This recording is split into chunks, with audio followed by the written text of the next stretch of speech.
तो अब हम आपका टॉपिक ले रहे हैं गिफ्ट का, और ये जो गिफ्ट का टॉपिक है ये वैसे तो आपको इसके जो क्वेश्चन है वो किस में देखने को मिलेंगे, इनकम फ्रॉम अदर सोर्सेज में, पर इसका थोड़ा बहुत लिंक जो है वो आपका कैपिटल गेन से भी है, ठीक है।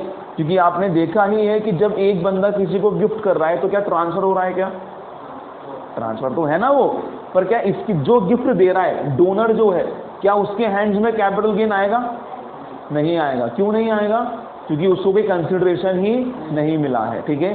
गिफ्ट के रेस्पेक्ट में हम बात करते हैं, देखिए अगर आपको कभी भी गिफ्ट किससे मिला हो, अपने एम्प्लॉयर से मिला हो, किससे मिला हो, एम्प्लॉयर से मिला हो, तो वो हमेशा हमेशा हमेशा किस में टैक्सेबल होगा, आपके इनकम फ्रॉम सैलरी में टैक्सेबल होगा। किस में टैक्सेबल होगा, इनकम फ्रॉम सैलरी में टैक्सेबल होने वाला है। अगर कोई बिजनेसमैन को या फिर किसी प्रोफेशनल को गिफ्ट मिल रहा है किससे, किसी से भी, जैसे हम एग्जांपल बोलें डॉक्टर्स को, क्या डॉक्टर्स को गिफ्ट नहीं मिलते हैं, क्या आते हैं मेडिकल प्रैक्टिशनर्स वगैरह जो होते हैं, सारे एमआर वगैरह जो होते हैं, वो क्या करते हैं, अपनी टैबलेट्स को सेल करवाने के लिए डॉक्टर्स को अच्छा खासा गिफ्ट देके जाते हैं। वो लोग पेन ले लीजिए सर, कुकर ले लीजिए सर, ठीक है, बहुत सारे गिफ्ट्स वो देके जाते हैं। तो if you are receiving gifts, क्यों, because of your profession and because of your business, तो वो जो गिफ्ट है वो कहाँ पर टैक्सेबल होगा, आपका पीजीबीपी में, profit and gain from PGBP, and all the other gifts will be dealt in your section 56 subsection 2 subsection clause 10, 56 subsection 2 clause 10। इसमें आपका क्या होने वाला है, इसकी हम डीलिंग करने वाले हैं, ठीक है। यहाँ पर हम गिफ्ट को 3 चीज़ों में देखेंगे, मतलब आपको 3 वैरायटी से गिफ्ट मिल सकते हैं, ठीक है। तो लिखेंगे आप मेरे साथ यहाँ पे 56 to 10। अच्छा मत लिखें आप लोग, ये जो है सेक्शन वो किसके लिए है, गिफ्ट के लिए है, आप नहीं मत लिखें आप लोग, ठीक है ना। ये सेक्शन किसके लिए है, ये सेक्शन गिफ्ट के लिए, 56 to 10, 56 to 10, क्लियर है। ये 3 वैरायटी से आपको गिफ्ट मिल सकते हैं। सर हमें तो एक से ही नहीं मिलता, चलो, या फिर तो आपको गिफ्ट मिल सकता है किसमें जी, कैश में, या फिर आपको जो गिफ्ट है वो मिल सकता है किसमें,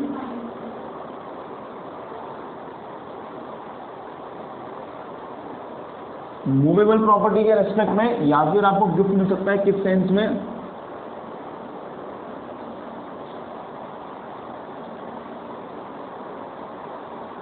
इमूवेबल प्रॉपर्टी के रेस्पेक्ट में, ठीक है, हाँ या ना। देखिए कैश क्या है, रोकड़, कैश क्या है आपका, रोकड़। अगर रोकड़ में आपको कुछ मिल रहा हो तो वो क्या है आपका cash. Movable property, car, furniture, painting, drawings, archaeological collections, any other work of art, ठीक है, ये सारी चीज़ें, शेयर्स, डिबेंचर्स, बॉन्ड्स, अगर ये सब आपको मिल रहा है कैसे, क्योंकि ये सब क्या है, चलित प्रॉपर्टी है। कैसी प्रॉपर्टी है, सब चलित हैं, हाँ है ना। तो वो किस में आ गई आपकी इमूवेबल प्रॉपर्टी। और इमूवेबल प्रॉपर्टी के बारे में बात करें तो ये क्या हो गया जी, बताओ, बिल्डिंग, लैंड, ये क्या है, इमूवेबल प्रॉपर्टी। यहाँ पर गिफ्ट का मतलब बस यही नहीं है कि किसी को एसेट ऐसे ही दे देना, ठीक है। यहाँ पे गिफ्ट का मतलब से ये नहीं है कि किसी को भी एसेट बस ऐसे ही पकड़ा देना, क्लियर है ये। हम यहाँ पर बात करेंगे इनएडिक्वेट कंसिडरेशन की भी, किसकी बात करेंगे हम लोग, इनएडिक्वेट कंसिडरेशन की भी बात करने वाले हैं। इनएडिक्वेट कंसिडरेशन के मतलब में क्या बोला जाएगा यहाँ पे, मान लीजिए उस एसेट की, अच्छा एक चीज और, ये मैं पहले ही बता चुका हूँ आपको, जो आपकी मूवेबल प्रॉपर्टी होती है इसको हम लोग हमेशा फेयर मार्केट वैल्यू के टर्म्स में देखते हैं, और इमूवेबल प्रॉपर्टी को स्टैम्प ड्यूटी वैल्यू के टर्म्स में देखा जाता है। किसके टर्म्स में देखा जाता है, स्टैम्प ड्यूटी वैल्यू के टर्म्स में, ठीक है। तो यहाँ पे कहा इनकी फेयर मार्केट वैल्यू वगैरह होगी। मान लीजिए इसकी मार्केट में प्राइस अगर देखी जाए, हम बात कर लेते हैं चलो एक कार की, किसकी बात करते हैं, कार। सर कार मूवेबल नहीं है, हम उसको उठा के नहीं घुमा सकते, मूवेबल है ना, उठा के नहीं घुमा सकते, चला के तो घुमा सकते हो उसको, तो कार कैसी है आपकी मूवेबल प्रॉपर्टी है, ठीक है जी। मान लीजिए किसी कार की जो वैल्यू है, उस कार की वैल्यू है 50 लाख रुपीस, कितनी है, 50 लाख रुपए की गड्डी है, पर मैं किसी बंदे को ये गाड़ी जो है मान लीजिए 45 लाख में ही दे दी मैंने, कितने में दे दी? 45 लाख में ही दे दी। क्लियर है ये? तो जिस बंदे ने 45 लाख में बेची, क्या इसके ऊपर कोई भार है क्या? क्या इसके ऊपर कोई भार है? नहीं है ना भाई। क्या हुआ, 50 की चीज मैंने 45 में बेच दी। क्या कैपिटल गेन में कहीं पे हमने ऐसा पढ़ा क्या कि फेयर मार्केट वैल्यू के रेस्पेक्ट में कुछ चेंज वगैरह करेंगे ऐसा? यस और नो? एक मिनट, ठीक है। क्या कैपिटल गेन पे कहीं पे भी आपने ऐसा देखा कि अगर आप कभी मूवेबल प्रॉपर्टी को कम प्राइस पे बेच रहे हो तो हम उसको उसकी ओरिजिनल प्राइस पे लेके आएंगे? नहीं। ये आपने सिर्फ और सिर्फ किसके लिए देखा है? मूवेबल प्रॉपर्टी के लिए देखा है। यस और नो? आपने सिर्फ किसके लिए देखा है? ये चीज मूवेबल प्रॉपर्टी के रेस्पेक्ट में बेची है। तो आप यहां पे देखिए, सॉरी, इमूवेबल प्रॉपर्टी के रेस्पेक्ट में ही आपने देखा है। किसके रेस्पेक्ट में देखा है आपने? इमूवेबल प्रॉपर्टी के रेस्पेक्ट में आपने देखा है। आपने देखा था कि अगर आप अपने घर को, लैंड बिल्डिंग को या फिर बोझ को आप अगर सेल्स कंसिडरेशन अगर आपकी कम है, किससे कम है? स्टैम्प ड्यूटी वैल्यू से, तो सेक्शन 50C जो है वो आपका एप्लीकेबल हो जाएगा। पर क्या रिमेनिंग एसेट्स के लिए हमने कभी ऐसा कोई सेक्शन देखा क्या? क्या ज्वेलरी के लिए कोई देखा है क्या? ज्वेलरी के लिए कोई देखा है आपने? ऐसा नहीं देखा। पेंटिंग के लिए देखा? नहीं। आर्कियोलॉजिकल कलेक्शन के लिए देखा? नहीं। इसका मतलब कि अगर बीइंग अ व्हाट पर्सन, मैं किसी कार को ट्रांसफर कर रहा हूं, किसको ट्रांसफर कर रहा हूं मैं? अगर किसी बंदे को ट्रांसफर कर रहा हूं, उसकी फेयर मार्केट वैल्यू है 50 लाख की और मैं उसको बेच रहा हूं कितने में? 45 लाख में। अरे हाँ या ना? तो मेरे पॉइंट ऑफ व्यू से देखा जाए तो क्या मेरे ऊपर कैपिटल गेन आएगा? कार पे तो कैपिटल गेन आता ही नहीं, कार पे कैपिटल गेन नहीं आता। बात करते हैं चलो ज्वेलरी की। एक ज्वेलरी है, उसकी वैल्यू है कितनी? Let's suppose 80,000 rupees. ज्वेलरी की वैल्यू कितनी है? 80,000। ये ज्वेलरी मैंने किसी बंदे को दे दी है 40,000 की। कितने की दे दी? 40,000 की। तो क्या मेरे ऊपर कैपिटल गेन आएगा? क्या मेरे ऊपर कैपिटल गेन आएगा? तो गेन तो आएगा ना, क्यों नहीं आएगा? गेन क्यों नहीं आएगा? क्या आपने ज्वेलरी नहीं बेची है? बेची। कितने में बेची? 40 में बेची। आपकी प्राइस कितनी थी उसमें? जितनी आपकी कॉस्ट हो उतनी आप क्या कर दोगे? उसमें से लेस कर दोगे, remaining will be your capital gain. अरे हाँ या ना? तो इस बंदे के पॉइंट ऑफ व्यू से तो कोई दिक्कत नहीं है। किस केस में? मूवेबल प्रॉपर्टी के केस में। इस बंदे के पॉइंट ऑफ व्यू से कोई दिक्कत नहीं है मूवेबल प्रॉपर्टी के केस में। पर हम बात करें किसकी? अब इस बंदे की जो क्या कर रहा है? रिसीव कर रहा है। ठीक है, हम कह रहे हैं एक ऐसी एसेट, एक ऐसी ज्वेलरी जिसकी फेयर मार्केट वैल्यू कितनी है? 80,000, वो आपको कितने में मिल गई? 40,000 में। इसको हमने क्या बोला? इस चीज को हम बोलेंगे इनएडिक्वेट कंसिडरेशन। क्या बोलेंगे हम इसको? इनएडिक्वेट कंसिडरेशन। ठीक है, मतलब बराबर का कंसिडरेशन आपने नहीं दिया है। तो इस बंदे के हैंड में क्या माना जाएगा? जो डिफरेंस अमाउंट है, क्या है आपका? डिफरेंस अमाउंट, वो आपकी क्या मान ली जाएगी? इनकम मान ली जाएगी। कैसी इनकम? गिफ्ट वाली इनकम। क्या इनकम मान ली जाएगी? वो गिफ्ट वाली इनकम। गिफ्ट वाली इनकम कैसे निकलेगी? 80 की चीज आपने कितने में ली है? 40 में। इनएडिक्वेट कंसिडरेशन, डिफरेंस कितने का है? 40,000 का। तो वो क्या मान ली जाएगी? आपकी इनकम मान ली जाएगी। ठीक है, हाँ, इसमें कुछ चेंजेस हैं अभी तो मैं बताऊंगा मैं आपको, but just for an example ही मैंने चीज आपके दिमाग में बिठाई है अभी। ठीक है जी, कोई दिक्कत है क्या इसमें? हाँ या ना? तो अगर इस बंदे ने 40,000 को पे करे, किसको? सामने वाले बंदे को। 40,000 की क्या मान ली आपने? इसकी इनकम मान ली। तो इस बंदे के लिए अगर मैं पूछूं उस ज्वेलरी की कॉस्ट कितनी है, तो क्या आप मुझे बता सकते हैं क्या? मेरे पॉइंट ऑफ व्यू से वो ज्वेलरी मुझे कितने की पड़ी? 40,000 की बोल रहे हैं आप लोग। वो ज्वेलरी आपको मानी जाएगी कितने की पड़ी है? 80,000 की पड़ी है। कितने की पड़ी है? 80,000 की। क्यों? 40 तो आपने पे कर दिया और 40 पे आपकी इनकम मान ली गई है, तो आपने उस पर टैक्स पे कर दिया होगा ना। तो भाई अब मेरी कॉस्ट भी तो कितनी मानो? अब आप 80 मानो ना। समझ में आ रही है बात? अब मेरी कॉस्ट भी कितनी मानोगे आप? 80 मानोगे। क्लियर है ये? यस और नो? तो अब हम धीरे धीरे करके एक एक चीज को यहाँ पे उठाते हुए लेके चल रहे हैं। सबसे पहले आ रहे हैं हम किस पे? कैश पे। ठीक है जी, अगर किसी बंदे को क्या मिला है? कैश मिला है। क्या मिला है जी? कैश मिला है। तो वो क्या कैश आपके हैंड्स में टैक्सेबल होगा या नहीं होगा, मतलब कि क्या उसको इनकम माने under the what, under the head your income from other sources में इनकम मानी जाएगी। पहली बात तो हम ये बता दें कि गिफ्ट से मिलने वाली जो भी इनकम है वो कहाँ पर आएगी, आपके इनकम फ्रॉम अदर सोर्सेज में टैक्सेबल होने वाली है। ठीक है, आपके घर में रिलेटिव आए, ठीक है, अरे इतना बड़ा हो गया क्या मुन्ना, ये ले 500 रुपये, कैश मिला ना आपको, गिफ्ट है या नहीं है, तो इनकम हो गई आपकी, इनकम फ्रॉम अदर सोर्स है। अब 500 रुपए के लिए हम लोग क्या करेंगे, रिटर्न फाइल करेंगे। Is it so? नहीं, पर गिफ्ट तो मिला ना आपको, कैसे मिला, कैश में मिला। शादी वगैरह होती है, सब लिफाफा देके के जाते हैं, कैश आता ही नहीं आता, आता है, तो वो भी क्या है, आपका गिफ्ट है। क्या है वो, गिफ्ट। बर्थडे पार्टीज वगैरह होती हैं, उसमें कैश आता है आपके पास, तो वो भी क्या है, आपके लिए गिफ्ट है। रक्षाबंधन में गिफ्ट मिलते हैं, किसको, बहनों को गिफ्ट मिलते हैं, पैसा मिलता है, ठीक है, लूट लेती हैं भाइयों को, तो वो भी क्या है, आपका गिफ्ट है। किसके पॉइंट ऑफ व्यू से गिफ्ट है, वो बहनों के पॉइंट ऑफ व्यू से गिफ्ट है। तो person who is receiving cash, वो उसके लिए क्या है, गिफ्ट है, इनकम फ्रॉम अदर सोर्स है। तो क्या इन सारे बंदों को इनकम टैक्स, ये इनकम तो हो गई आपको, क्या आपको टैक्स देना जरूरी है? तो यहाँ पे ये चीज बोली गई है कि आपको साल भर में, किस ईयर में, साल भर में। साल भर में क्यों बोल रहा हूँ, क्योंकि हम जो इनकम है वो कंप्यूट कर रहे हैं किसके लिए, आपके प्रीवियस ईयर के लिए। तो अगर प्रीवियस ईयर में, अगर आपके प्रीवियस ईयर में सब जगह से मिला के, कहां से, सब जगह से मिला के अगर आपको 50,000 से ज्यादा का कैश मिला है, कितने का मिला है, 50,000 से ज्यादा का कैश अगर आपको मिला है, तो फिर आपकी टोटल इनकम मान ली जाएगी कहां पर, इनकम फ्रॉम अदर सोर्सेज में। ठीक है, मैं अभी एग्जांपल से बताऊंगा आपको।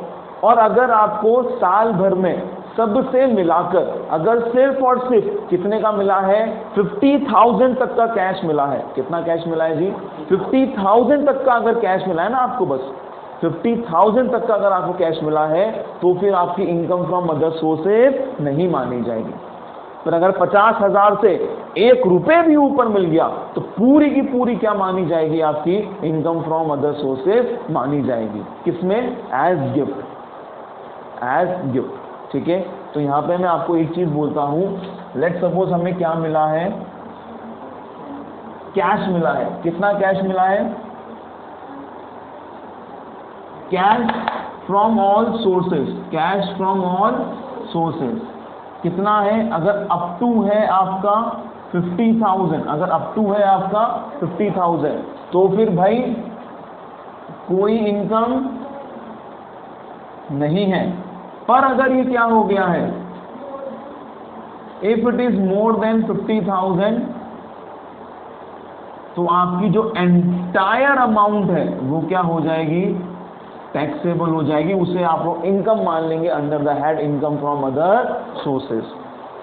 क्लियर है ये चीज? तो कैश के लिए आपकी ये चीज बोली गई है। इसके लिए मैं आपको बता दूं, एक वर्ड ही आपका यूज होगा, aggregate. What do you mean bye aggregate money? मैंने आपको बताया सबसे मिलाकर, ठीक है ना, एग्रीगेट मनी। इसका मतलब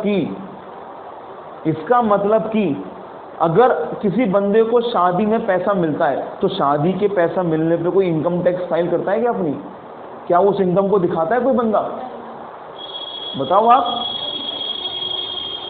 अरे बोलिए हाँ या ना। शादी में क्या मिलते हैं आपको, कितने सारे एनवलप मिलते हैं, नाना करते करते भी अगर उनको जोड़ने बैठे हैं तो 70, 80, 90,000 रुपीज आपके पास आ जाते हैं। तो वो तो कोई इनकम दिखाता ही नहीं है सर। तो मतलब आप इनकम छुपा रहे हो सरकार से। अरे हाँ है ना, आप इनकम छुपा रहे हो। ऐसा क्या, आगे चल के आप कुछ एक्सेप्शंस पढ़ने वाले हैं, और वो क्या कि अगर इन ओकेजन्स पे, अगर इन चीजों से, अगर इन लोगों से अगर आपको पैसा मिला है, क्या मिला है, गिफ्ट मिला है, तो वो गिफ्ट फिर आपका गिफ्ट नहीं माना जाएगा, वो आपका वैसे ही क्या हो जाएगा, आपका एग्जम्प्ट हो जाएगा। ठीक है,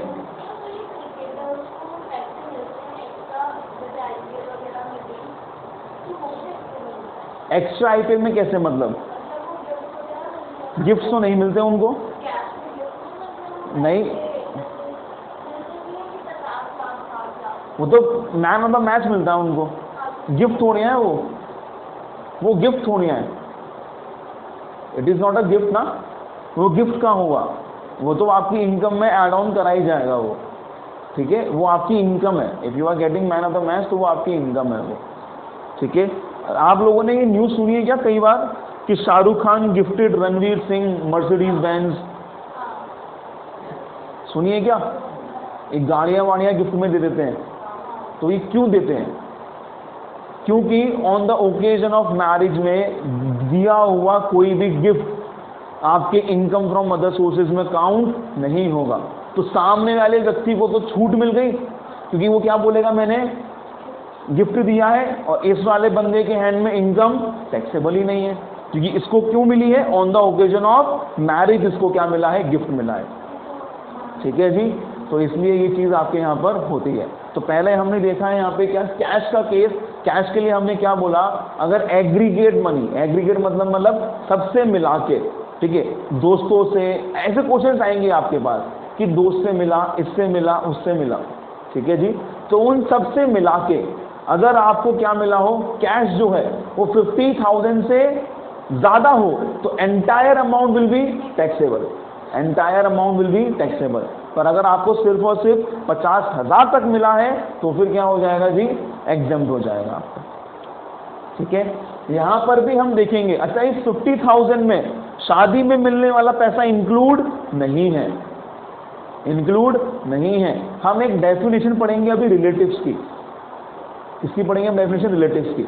तो अगर हमारा कोई भी रिश्तेदार अगर उस रिलेटिव की डेफिनेशन में आता होगा और अगर उससे हमें पैसा मिला है तो वो पैसा भी इस 50,000 की लिमिट में इंक्लूड नहीं होगा, वो पैसा भी इस 50,000 की लिमिट में इंक्लूड नहीं होगा, ठीक है। मतलब इस 50,000 में सिर्फ वो लोग आएंगे जिनसे मिलने वाला पैसा आपके लिए टैक्सेबल होने वाला है। अगर उन सबका पैसा मिला के अगर 50,000 तक है तो 1 रुपये देने की जरूरत नहीं है, आपकी इनकम नहीं मानी जाएगी।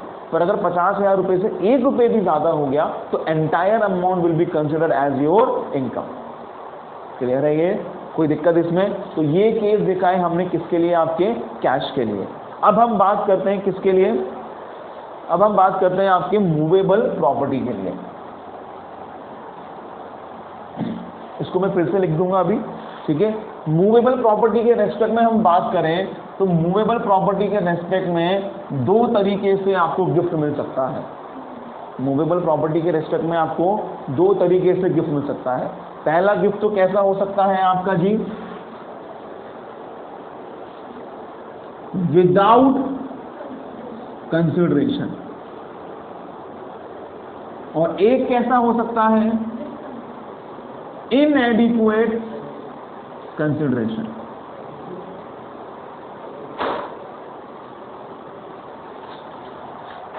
चलिए जी, without consideration and inadequate consideration, without consideration and inadequate consideration. Sir अगर एडिक्वेट कंसिडरेशन है तो गिफ्ट का हुआ भाई फिर वो, अरे हाँ या ना, फिर वो गिफ्ट आपका नहीं हुआ है। What do you mean bye without consideration? बिल्कुल भी पैसे 1 रुपये नहीं लिए, किसके लिए, मूवेबल प्रॉपर्टीज के लिए। किसके लिए बात कर रहे हैं हम यहाँ पे, मूवेबल प्रॉपर्टीज के लिए। अच्छा यहाँ पे जो आपकी मूवेबल प्रॉपर्टीज हैं वो स्पेसिफाइड है, हमें सिर्फ उनके लिए ही बात करनी है यहाँ पे, ठीक है जी।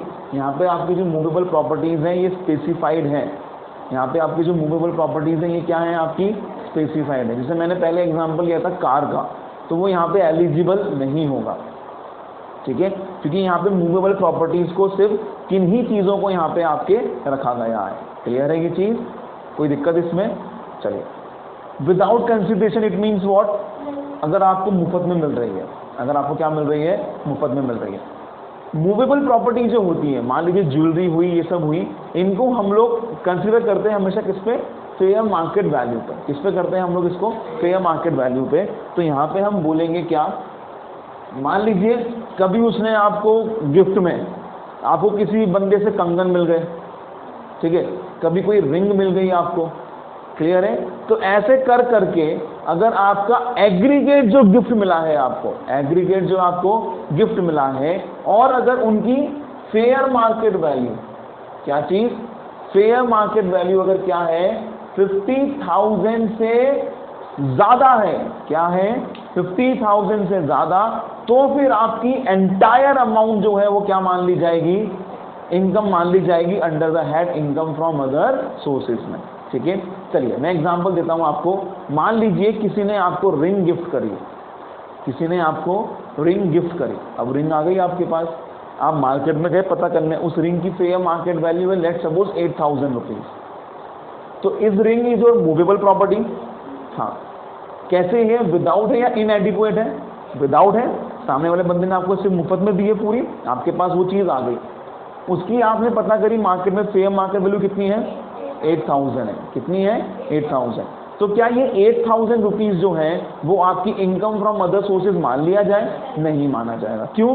क्योंकि अभी गिफ्ट की जो फेयर मार्केट वैल्यू है 50,000 से ज़्यादा की नहीं हुई है। ठीक है, लेट्स सपोज अब आपको किसी ने क्या करा है, गोल्ड वॉच गिफ्ट कर दी।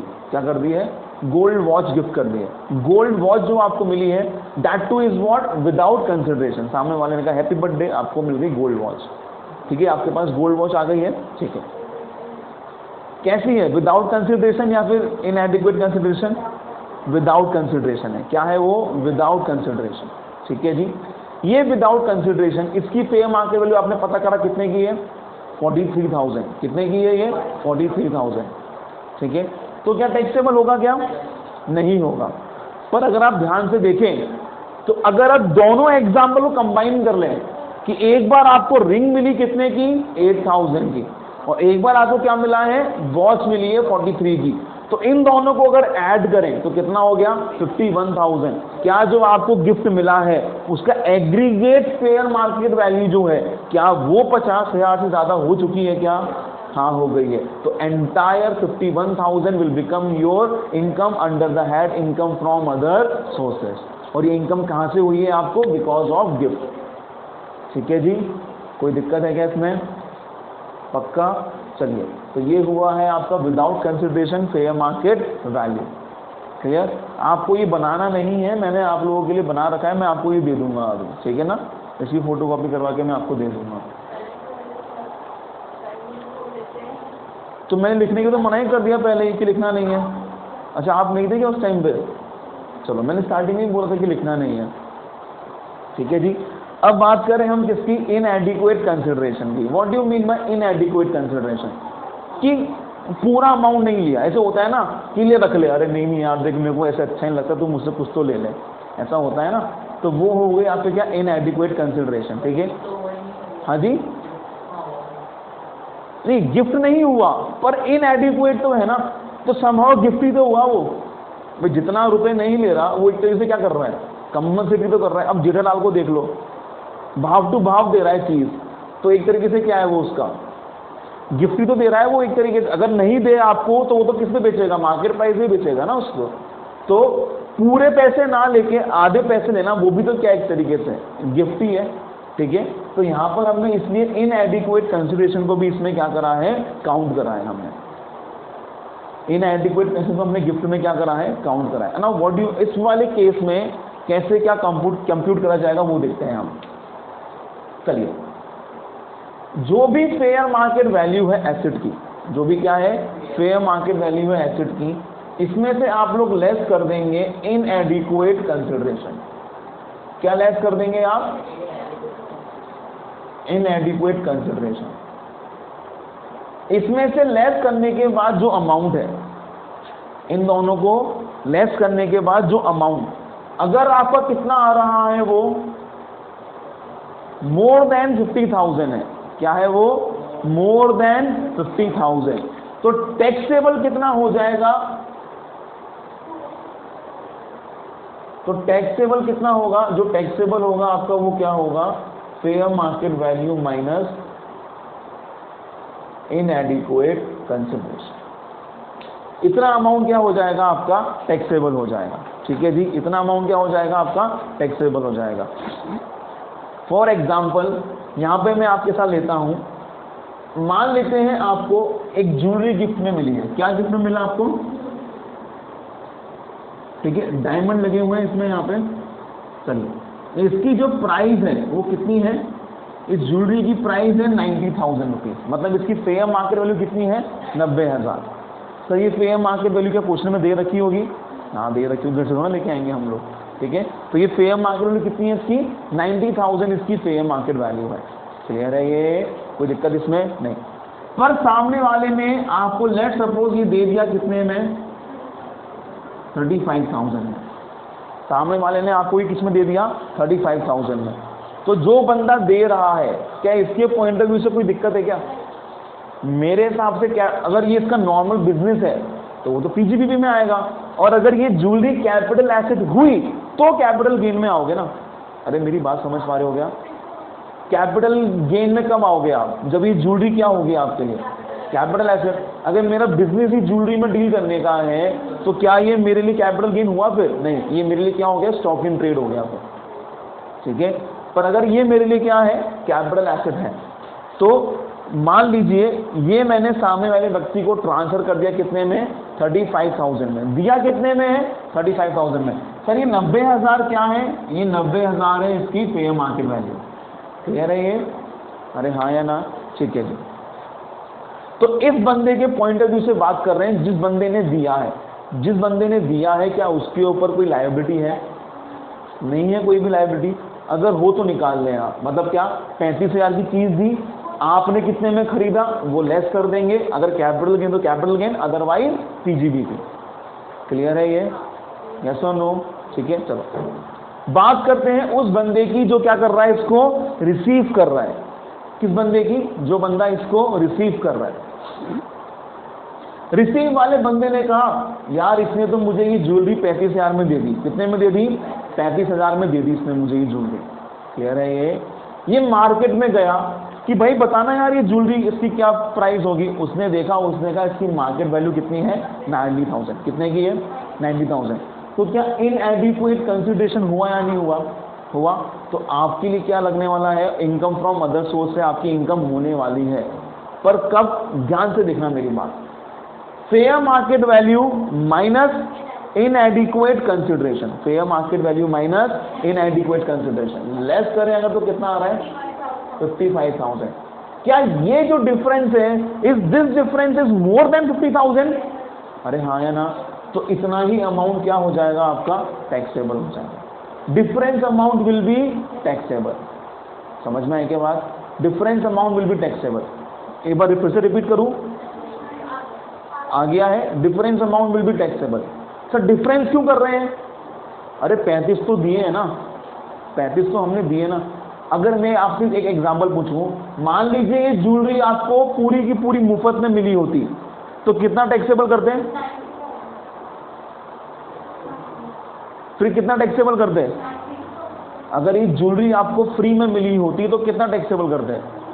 पूरा 90। ठीक है। अरे अगर ज्वेलरी आपको, ज्वेलरी क्या है आपकी, मूवेबल प्रॉपर्टी, पूरी मुफ्त में मिली है तो कहां पर आ गए, विदाउट कंसिडरेशन। क्या उस एसेट की फेयर मार्केट वैल्यू 50 से ज्यादा है क्या? हाँ, तो entire amount will be taxable. Clear है ये?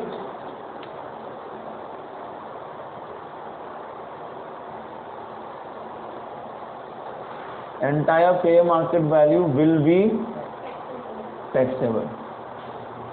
क्लियर है ये? अरे हाँ है ना? और अगर क्या हुआ है, इनएडिक्वेट कंसिडरेशन हुआ है, क्या हुआ है, इनएडिक्वेट कंसिडरेशन, तो उसके लिए हमें पहले चेक करना है क्या, difference between the fair market value and inadequate consideration. अगर वो जो डिफरेंस है वो अगर 50,000 से ज्यादा हुआ, अगर वो डिफरेंस 50 से ज्यादा हुआ, then the difference will be taxable. Difference जो टैक्सेबल होगा, भाई आपको फायदा कितने का हुआ, 55 का ही तो हुआ। 90 की चीज में आपको फायदा कितने का हुआ है, 55 का ही तो हुआ है। अरे हाँ या ना? भाई आपने 35 तो उसको दे ही दिए ना। क्लियर है ये चीज, इसमें कोई डाउट? चलो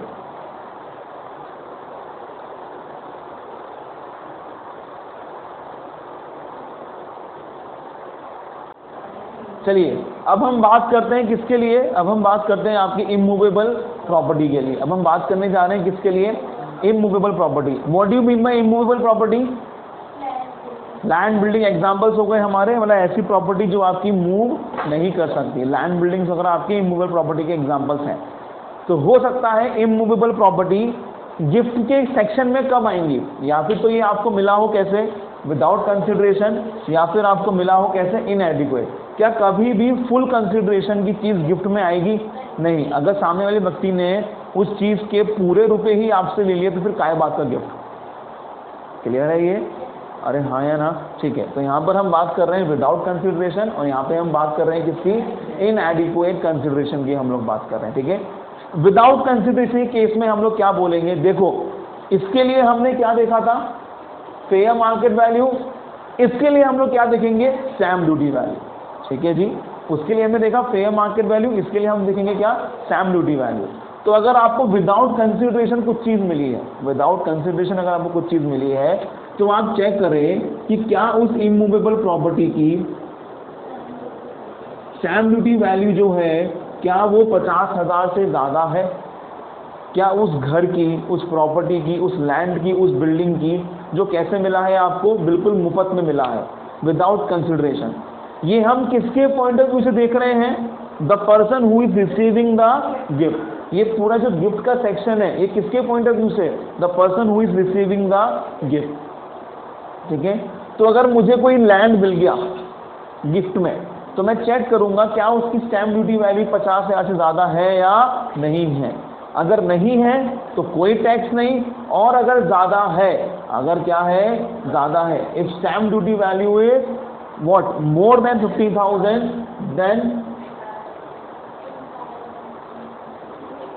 then entire stamp duty value will be taxable। तो जो आपकी इनकम फ्रॉम अदर सोर्स है वो क्या मानी जाएगी? वो स्टैम्प ड्यूटी वैल्यू जो है वो मानी जाएगी।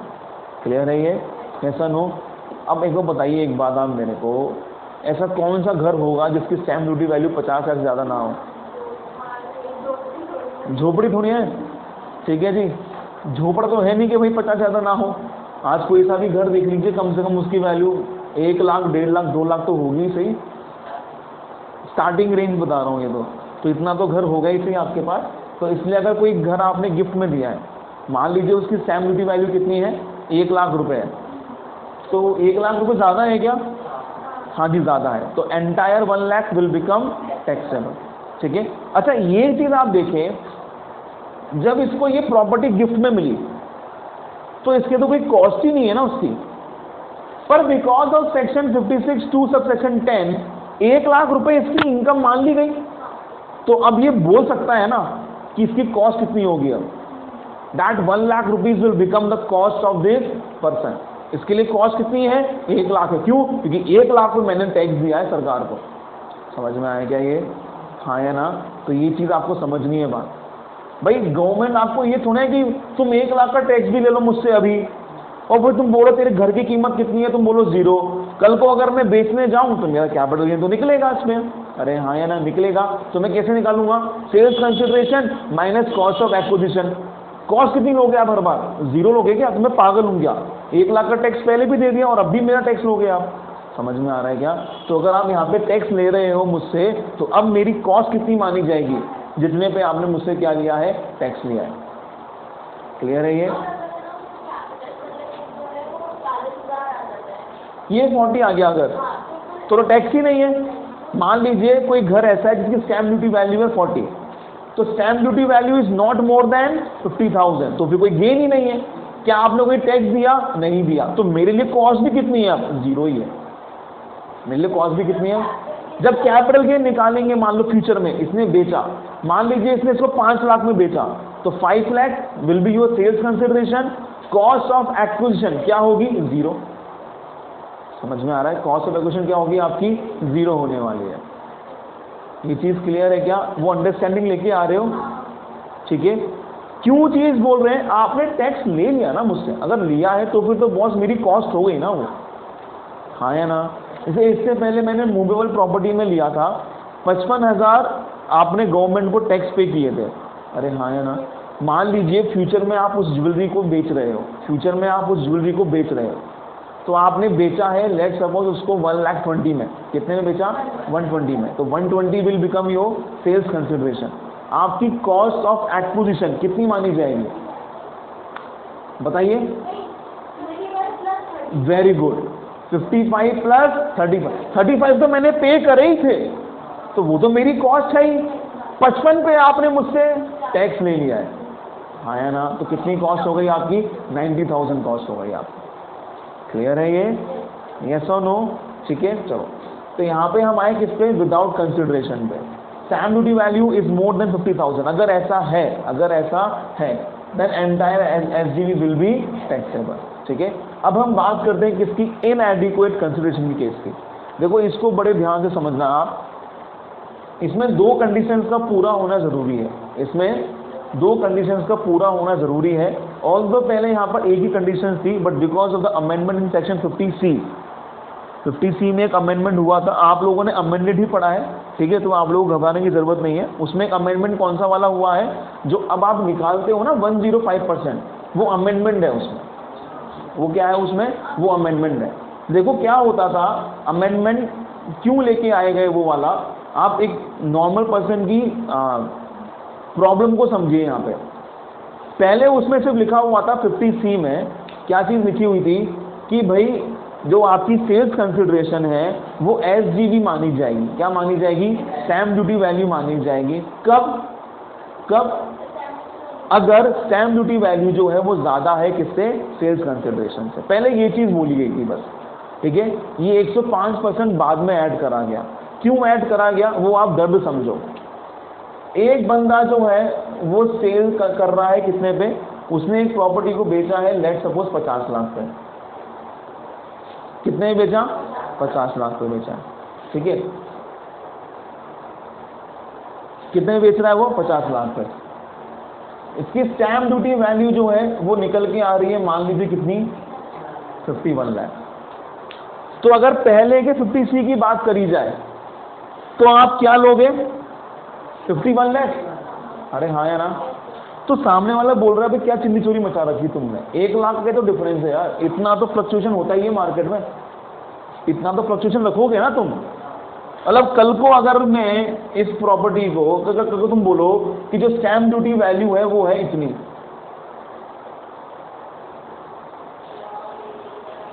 अगर तुम्हारी स्टैम्प ड्यूटी वैल्यू 1 रुपए भी ज्यादा होगी तो हर बार तुम क्या लोगे? स्टैम्प ड्यूटी वैल्यू ही लोगे। तो भाई कुछ तो हमारे लिए लीनियंसी रखो। अरे कुछ यार 5% का ऊपर नीचे चलता है ना मार्केट प्राइस से, इतना तो आप रखोगे। तो उन्होंने इस चीज को समझा कि यार ये हम बहुत हार्डशिप कर रहे हैं किनके ऊपर? असेसीज के ऊपर।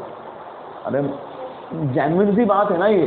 तो फिर वो क्या लेके आए? वो लेके आए कि स्टैम्प ड्यूटी वैल्यू एक तो ज्यादा होनी चाहिए और इसके 105% से ज्यादा होनी चाहिए। मतलब कि आप इसका 105%, इसका 105% कितना हो जाएगा आपका? इतना। तो अगर इतना फ्लक्चुएशन है तो फिर आपकी स्टैम्प जो बेचने वाली चीज है वो क्या रहने वाली है? वो इसी रेंज में रहने वाली है। पर अगर स्टैम्प ड्यूटी वैल्यू जो है वो इससे ज्यादा है तो फिर हम स्टैम्प ड्यूटी वैल्यू को लेंगे। क्लियर है ये? हाँ या ना? ठीक है, तो ये चीज यहाँ पे क्या करी गई है? रखी गई थी यहाँ पे। तो वही चीज यहाँ पर रखी गई। क्या बोला है? Inadequate consideration. तो हम यहाँ पे वही लेंगे, स्टैम्प ड्यूटी वैल्यू माइनस आपका इनएडिक्वेट कंसिडरेशन। ये जो डिफरेंस है, if it is what? More than 50,000। If this difference is more than 50,000, अगर ये जो डिफरेंस है ये 50,000 से ज्यादा है, अगर ये डिफरेंस 50,000 से ज्यादा है। क्लियर है ये? कोई दिक्कत? ठीक है। प्लस या फिर मैं बोलूं एंड, मतलब ये कंडीशन भी पूरी होनी चाहिए। And stamp duty value is what? Is more then 105% of इनएडिक्वेट consideration. ठीक है जी, 105% ऑफ इनएडिक्वेट कंसिडरेशन। भाई इनएडिक्वेट तो लेंगे, यहाँ पर तो सेल्स है ही नहीं, या यही आपकी क्या है? सेल्स है। अगर सामने वाले व्यक्ति आपको what do you mean by inadequate consideration? कम है पर कंसिडरेशन तो है ना, ठीक है जी। तो वही क्या है उसके लिए? Sales consideration. जिस प्राइस को क्या कर रहा है वो आपको बेच रहा है। तो इनएडिक्वेट बोलो या फिर क्या बोल रहे हो आप? सेल्स कंसिडरेशन बोलो, कोई दिक्कत नहीं। क्लियर है? तो यहां पर हमने क्या बोला है? इनएडिक्वेट कंसिडरेशन के लिए किस केस में? इमूवेबल प्रॉपर्टी के लिए, अगर stamp duty value minus इनएडिक्वेट consideration 50,000 से ज़्यादा है एंड जो स्टैम्प ड्यूटी वैल्यू है वो क्या है, मोर देन 105 ऑफ इनएडिक्वेट कंसिडरेशन, तो फिर क्या होने वाला है जी, जो टैक्सेबल अमाउंट है आपका, वो टैक्सेबल अमाउंट कितना होगा, जो डिफरेंस होगा वो आपका क्या हो जाएगा, टैक्सेबल अमाउंट, मतलब कि SGB minus इनएडिक्वेट consideration, SGB minus इनएडिक्वेट consideration. Clear है ये? हाँ है ना? ठीक है, इसको हम एक काम करते हैं, प्रॉपर एग्जाम्पल से समझ लेते हैं, ठीक है ना, इस वाली चीज को।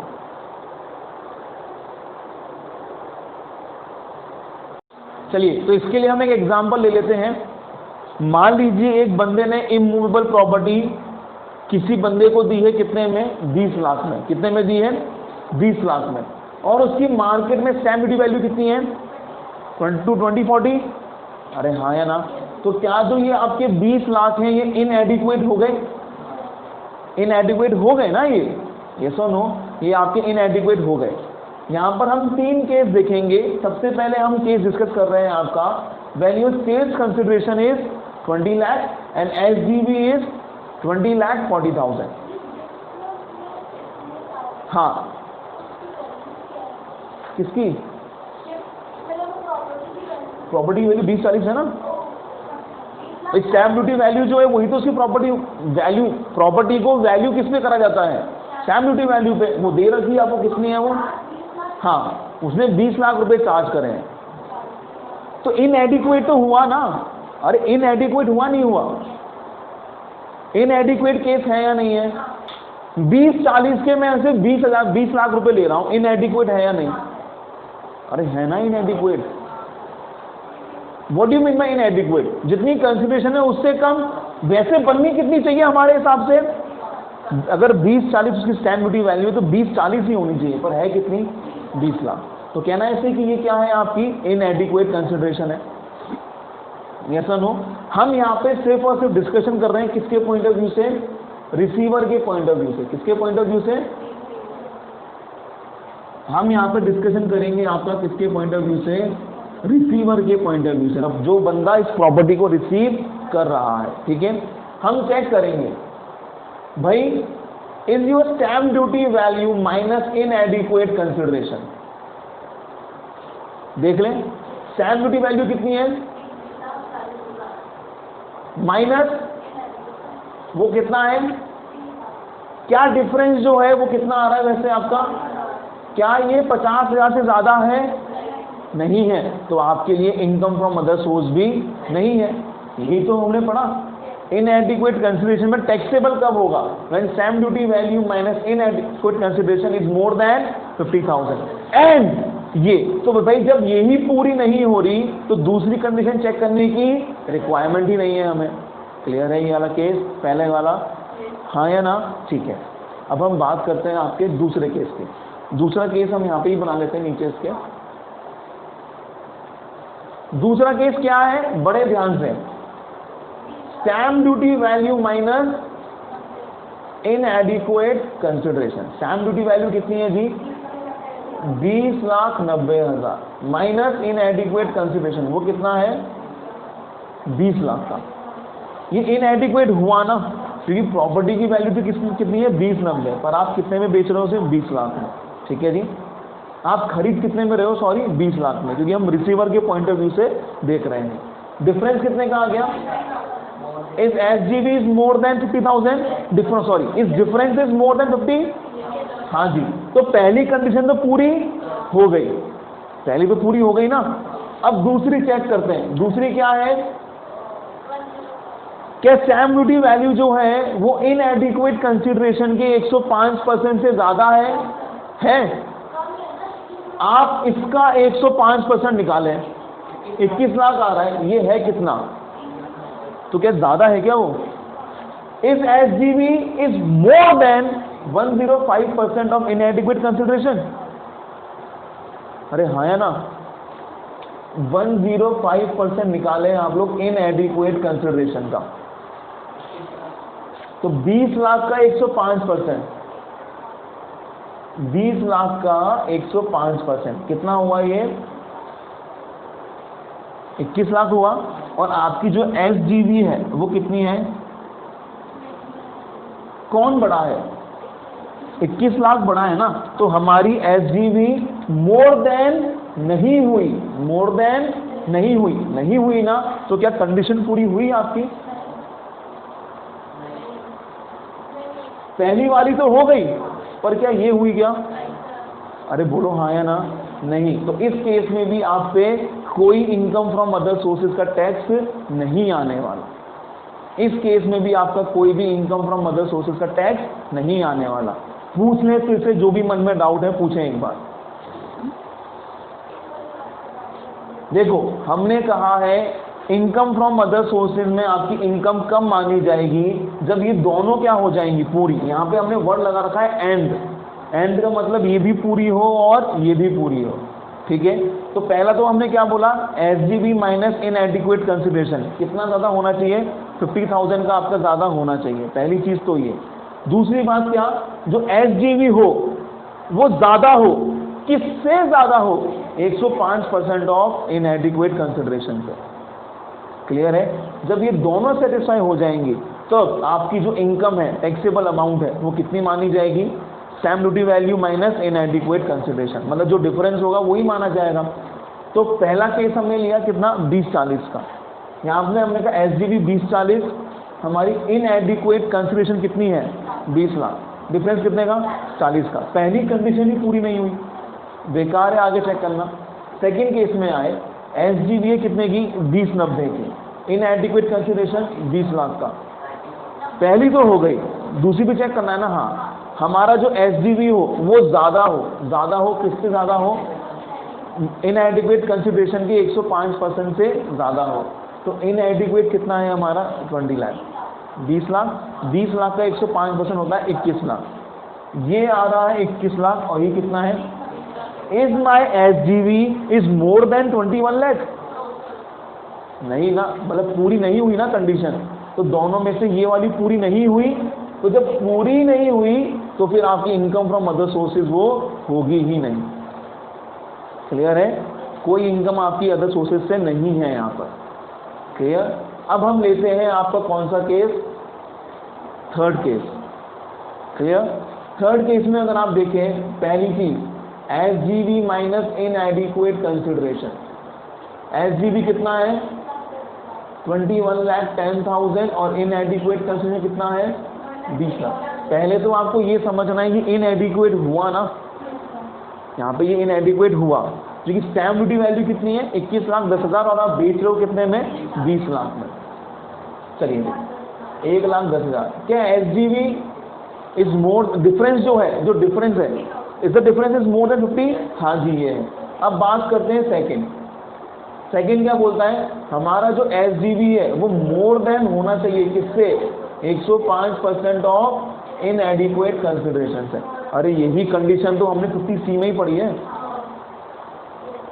यही कंडीशन तो पढ़ी हमने 50C में भी। स्टैम्प ड्यूटी वैल्यू कितनी है आपकी, 21,10,000, और ये कितना आ रहा है, 105% ऑफ, क्या है क्या, हाँ जी, दोनों पूरी हो गई क्या, हाँ। तो इस रिसीवर के पॉइंट ऑफ व्यू से, इस रिसीवर के पॉइंट ऑफ व्यू से इनकम फ्रॉम अदर सोर्सेज कितना माना जाएगा, तो आपका जो भी क्या है, stamp duty value minus इनएडिक्वेट consideration. Stamp duty value है 21,10,000 की माइनस 20 लाख, कितना हो गया, 1,10,000 क्या हो जाएगी आपकी, इनकम फ्रॉम अदर सोर्सेज हो जाएगी।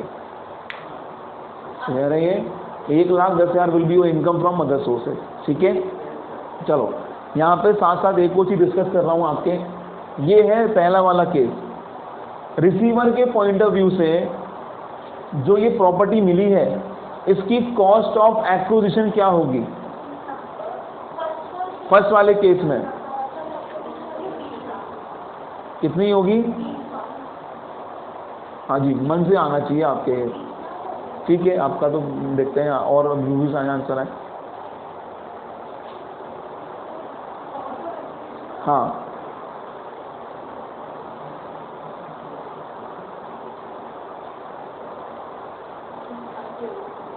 पक्का, क्या सोच रहे हो आप लोग,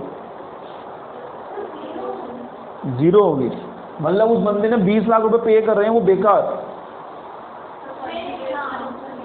20 लाख पे किया है ना उसने, क्या यहाँ पे कुछ इनकम हुई आपकी? नहीं, तो कॉस्ट कितनी है आपकी? 20 लाख। अरे हाँ है ना। इस वाले केस में भी कॉस्ट कितनी है? 20 लाख। इस वाले केस में 21 लाख 10 हजार।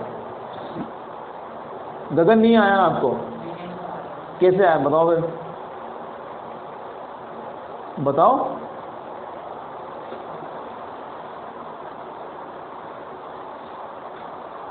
भाई रिसीवर के पॉइंट ऑफ व्यू सोचो, मैंने सिर्फ 20 लाख रुपए दिए, सरकार मेरी इनकम फ्रॉम अदर सोर्सेज निकालना चाह रही थी पर वो निकली नहीं, तो पैसा कितने पे करे मैंने? 20 ही तो पे करे।